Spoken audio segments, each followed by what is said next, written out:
Salia kaunti ya Kakamega ni kwamba maafisa wa polisi katika eneo bunge la Ikolomani kaunti ya Kakamega wanamsaka mwanamke mmoja anayeshukiwa kumuua mumewe kufuatia mzozo unaodaiwa kuhusisha mauzo ya maziwa ya ng'ombe. Kulingana na wanafamilia wakiongozwa na mwanawe marehemu Blackseeds Mwihali na Euphrasia Hayesi mwenye umri wa miaka 59, anadaiwa kumvamia mumewe mwenye umri wa miaka 62 akiwa nyumbani na kumkamata kwa panga na kumuua kwa kuuza hasa maziwa ya ng'ombe bila kumshirikisha, kisha kutuma fedha hizo kunywa pombe. Naibu chifu wa kata ndogo ya Shisele Dennis Lumiti amesema wawili hao walikuwa na historia migogoro ya mara kwa mara ya kifamilia.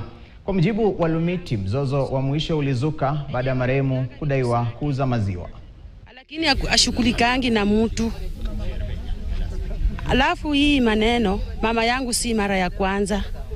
Anafanyanga kila wakati. Sisi hatuishi hapa, lakini ni uchungu. Papa yetu achokosangi mtu. Tupee wanaume wetu heshima. Mwanaume hata kama anakukosea, mwanaume tu amekutoa kwenu, amekuleta kwao. Mpaka umpe heshima yake. Imenihuzi sana. Ni kifo ambayo ni tatanishi, hata haifai. Wamama tafadhali, hatumuombi lakini tunasema mkue chini ya wazee. Mzee ndio nguvu.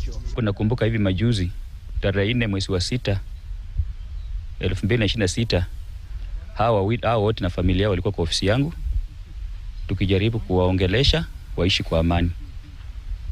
Na hiyo siku wakasalimiana na wakasema watakuja kuishi kwa amani, na tukawaambia wasiendelee kubishana na kupigana.